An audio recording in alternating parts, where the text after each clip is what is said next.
There are 6 different word orders, ways your language could arrange a basic sentence. The most popular in the world? Preferred by 43% of languages, it's subject, then object, then verb. So what is it about this particular type? Why does it get the starring role in the word order story?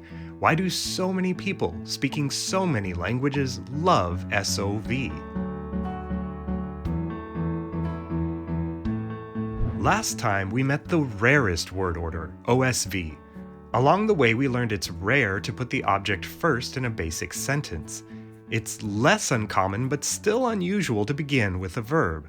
Instead, a sweeping 84% of the world's languages prefer starting with subjects. And of those, in study after study, sample after sample, the clear number one is SOV. OSV is mainly restricted to, remember where? The Amazon, with one exception I'll mention later. SOV, on the other hand, truly spans the world. So yeah, SOV is popular. More than popular, though, it has a reputation across times and places. Historically, SOV may be the preferred order in ancient languages by a landslide. Geographically, SOV might top the charts in every large language area, in languages both signed and spoken. Mentally, perhaps SOV is even the default for humanity, the word order of the language of our thoughts. Those are superlatives. In our short time together today, I want to journey toward that last superlative about thinking in SOV. Then I'll bring back our model of the hows and whys from last time, and with just one tweak, I'll actually make SOV look, if anything, even more impressive. Slow down for a moment. I realize I'm speaking English right now, and this, flipping your V and O, can feel like a foreign concept. Imagine what it's like to speak in SOV language and having to wait until the end of the sentence to know what the verb is. Play along. Tell me, picture A or picture B. Which one am I about to describe in SOV? The writer, yesterday evening, the word green by the fire during a rainstorm on a piece of paper. Wait for it. Erased. This is a garden path sentence, meant to lull you into one interpretation before yanking you back at the end with that verb. It's funny because I could have said wrote, but you had to stay tuned for that erased. And yet this order, the writer a word erased, the capybara food ate, the baker a cake baked, this is the most popular order? Why? To understand why SOV is so widespread and actually less unpredictable than my silly drawn-out example suggests, we need to rethink what we're really after when we look to spot a sentence's S's, O's, and V's. Linguists out there might be eminently concerned with the placement of objects and subjects relative to verbs. What about you? How do you go through life? Because when I picture an event and I try to communicate it, I feel less invested in arcane questions of syntax. It's more about who did what. What happens if we treat this that way? Like more than a sentence, it's an event, a story about what people and animals do in the world. Someone doing something. The baker baked a cake. Or to put it in SOV, the baker a cake baked. To match this word order's fame, linguists gifted me with an analogy so fitting that it inspired the artwork for this video, lest you think this was all just set dressing. Within this event, there's an action and the roles played in performing that action. These roles of performer and performed on are the actor/agent and the undergoer/patient. Patient always sounds like such a strong word. I realize it means suffer. I don't want you to suffer from my verbs. It's memorable though. So now we have an action, a patient, and an agent. How are we supposed to order them? Well, do we need to? We're 2 videos deep into this word order stuff and haven't even asked ourselves if it's necessary in the first place. If we know there's an action, actor, and acted upon, couldn't we get by on meaning alone? If roles provide enough of a clue, it's a strong cue. Why order at all? Here, daydream along with me once more. I already asked you to imagine yourself speaking in SOV language. Now stretch a bit and wonder, What if we had free word order? Ate food the capybara. A nail hammered the worker. Words the writer scribbled. None of these was in English-friendly SVO. Were they really that hard to follow? So many of our sentences are like this. You can reverse the words, but it's harder to reverse the meaning. We bring our everyday expectations to sentences. Food isn't the one doing the eating. Nails aren't hammering. Words aren't scribbling people. Indeed, many languages do stop there, staying flexible, leveraging context. And if your language were among those ever-flexers, you would join this no-dominant order crowd. They make up a detectable percentage of languages alongside the 6 types. They're the ones with the ant as their mascot. All languages flex, but their whole thing is harnessing enough underlying flexibility that it's hard to pin them down to one neutral word order. Join in on their flexible antics and try to follow what I'm about to say. Baked a cake the baker.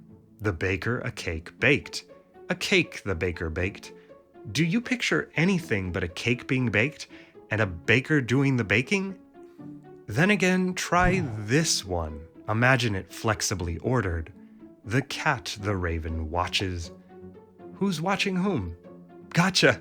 That was my attempt at a reversible sentence. Since you can think about it both ways through either perspective, the cat or the raven, at least out of context, what hints or clues could we use to keep track of the roles of agent and patient? Well, tag them to track them. Mark the participants. The academic literature uses the term the entities. Sounds ominous to me, but okay. Mark the entities involved in the action, with case markers on your nouns. Or mark the action. Let the verb tag who's involved. They're useful not just for obvious cases. These basic neutral sentences aren't always common sentences in a language. In practice, many languages find them awkward, unwieldy, a bit too deliberate. Instead, why not drop, when already understood, the agent, or the patient, or both? Cake baked. You know who? Baker baked. You know what? Or even just baked. Must I repeat roles to remind you of what we both already know? Now, when it comes to watched the cat versus the cat watched, in SOV, those could otherwise look identical, so case markers help us distinguish them. Flexible languages use both of these cues, meaning and marking. SOV languages do too. Even if they keep verbs final, like in our garden path sentence, they might scramble all the entities before the verb. It's no problem keeping track of them if you mark cases. And whoa, do SOV languages love their subject and object markers. That's great and all, but it doesn't get us to the heart of SOV languages. The cue that defines them is the one that brings us here today. Word order. Pick one. Rigidify one, grammaticalize one like most languages do, and we end up back at this popularity contest. So why did the SOV sentence get the starring role in this video about word order? Its agent told it to be patient before they say action. Cringe linguistic jokes aside, the sentence we're after really has an agent-like subject and a patient-like object. So an SOV sentence reflects an event order of agent, then patient, then action. SOV's or APV's starring role in the word order story has attracted streams of researched attention devoted to uncovering how SOV earned its reputation. Among its standout superlatives, this one struck me as the superlativist. Why is agent-patient action called, in grandiose terms, the universal order, the word order of the language of thought? Alright, before I give you the answer, try to give me one first. If a linguist took your own language off the table and asked you to gesture or arrange pictures or invent your own way to communicate an event, what order would you use? Events. Most events we've been talking about have a very human basic shape. Someone acted on something. Baker, cake, baked. Capybara, corn, ate. Writer, word, wrote. These events are non-reversible. Even if we swap orders, we can discern what they're about. A basic someone did something event in our world has a human acting on an inanimate object. In other words, many of our most basic sentences map to events where we're thinking about a who acting on a what, like the baker baking a cake, or yes, the capybara eating corn. Okay, an experiment tasks you with showing me 3 pictures of a human acting on something inanimate. How would you arrange them? Answers will vary, but an easy guess is, surprisingly regardless of our language, we tend to prefer humans before inanimate objects, before actions, seemingly implying SOV. Sentences subject humans to special treatment, and they object to inanimates. Not done with the puns yet. I'll back off, but allow me a few more before credits roll. So you're a budding language, and you're tasked with canonizing one order.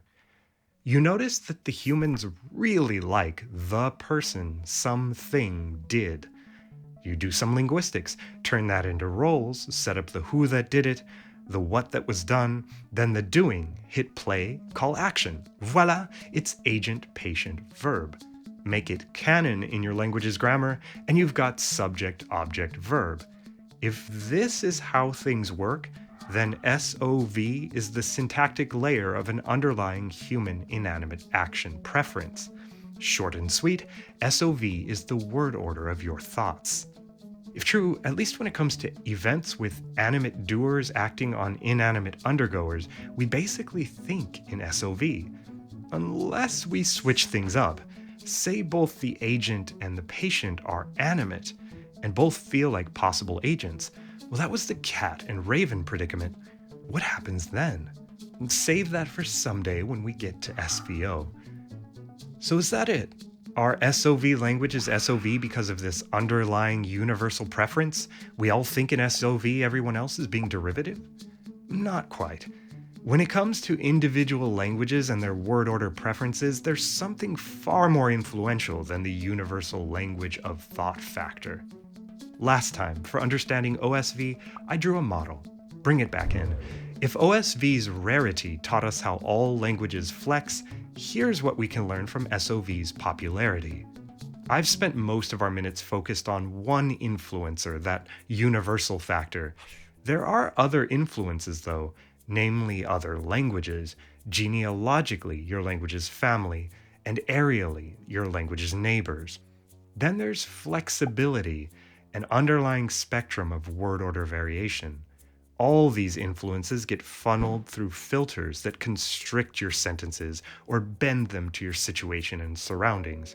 I'm trying to make sure SOV is watchable even if you haven't seen OSV, but this model reminds me, wow, did we cover a lot last time. From everything so far, I've led us to expect that SOV is SOV because of that universal factor. It's the word order of thought, after all. But calculate out these factors, and this might all be less about universality, more about family. Universals do influence and predict a language's word order. So do the word orders in neighboring languages, if less so. By far, though, the biggest factor is the word order in the language your language descends from. If OSV compelled us to add flexibility as an input into our model, SOV teaches us we should split the other language's input into two, since areas and families have very different influences on a language's word order. It doesn't matter how hard you think or who you meet, your words can't escape being sentenced to your family's influence.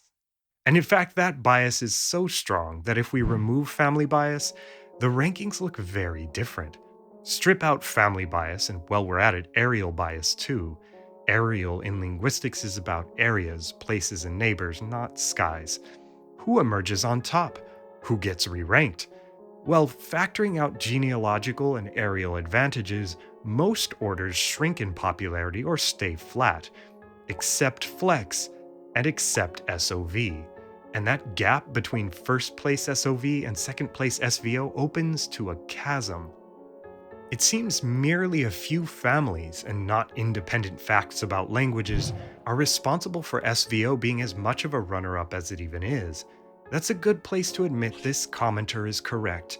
There's much more worth saying about the role of colonialism in the spread of SVO families, coming mostly at the expense of SOV languages.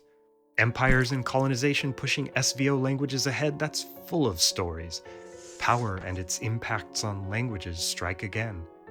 So, is SOV because was SOV because had been SOV, therefore will be SOV, until forced to become SVO? Well, of course, history isn't all force and family, and language change isn't simply SVO versus SOV. I repeat, language change isn't simply SVO versus SOV. One fantastic exception is an oceanic language that recently in history made an unusual shift from the most popular order to the rarest. Yes, Tobati went from SOV to OSV. That's the exception. It's still an SOV world out there. Tantalizingly, is there another piece to this story? What if SOV in the brainism is great for thought, but not for spreading information? What if all languages are shifting from an SOV past to a future where we'll be living in an SVO world? But that's for another time. Until then, humans keep being agents of patient verbiage, continuing to object before we act. SOV, you remain number one, and are, if anything, undercounted. Thank you for spending another video with me getting animated about word orders, first rare and now popular. Consider joining the hundreds of patrons behind the scenes of my linguistic tales, including the names scrolling here. That's one of my patronage rewards. Most importantly, stick around and subscribe for more about our world full of beautiful languages and cultures.